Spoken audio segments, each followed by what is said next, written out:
کو میرا بیٹا جب پیدا ہو ہمارے شہر میں جو پولیس چلا پیدا ہونے کے بعد اسے دارالعلوم کے اندر لے جا کر کے حافظ صاحب کے حوالے کر دینا بہترین حافظ اور عالم بنانا۔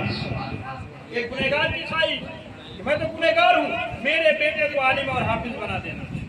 انسان چلا گیا اور جاتی ہی قبر میں گناہوں کی وجہ سے اس کے اوپر عذاب اللہ نے مسلط کر دیا۔ صبح و شام 24 گھنٹے وہ عذاب میں مبتلا تھا، حتیٰ کہ ایک دن وہ آیا کہ یہ گھر بیٹا پیدا ہوا۔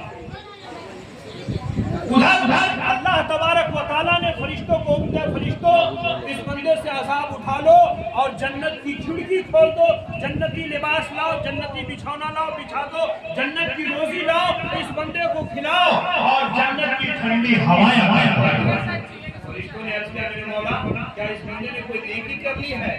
رب نے فرمایا اس نے بھی کوئی نیکی نہیں کی، گناہوں کی وجہ سے عذاب دیا جا رہا تھا، لیکن کوئی بیٹا چھوڑ کے آیا، وصیت کر کے آیا تھا نبی کو کہ میرے بیٹے کو حافظ قرآن عالم دین بنا دینا۔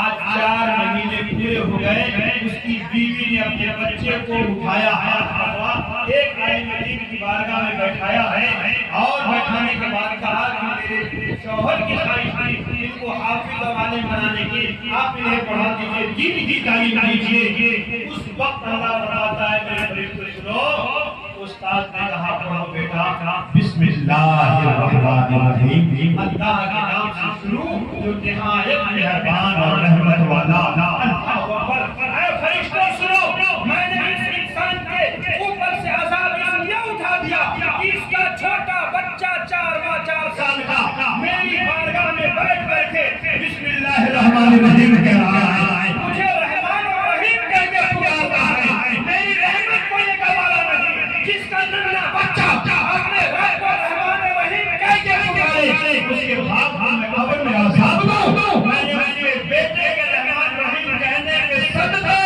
بسم اللہ پڑھنے کی وجہ سے اس کے باپ کی میں نے مغفرت کر دیا۔ تو آج اگر وارثین اولاد کو نیک کام کرتے ہیں تو اس کا پورا فائدہ اللہ تعالیٰ بندے کو عطا فرماتا ہے۔ حضرت صالح مرسی قبرستان سے گزر رہے تھے، رات تاریک ہو گئی، وہاں 2 رکعت نماز پڑھی اور نماز پڑھنے کے بعد قبرستان کے اندر داخل ہو کر کے کسی قبر کے پاس جا کے سو گئے۔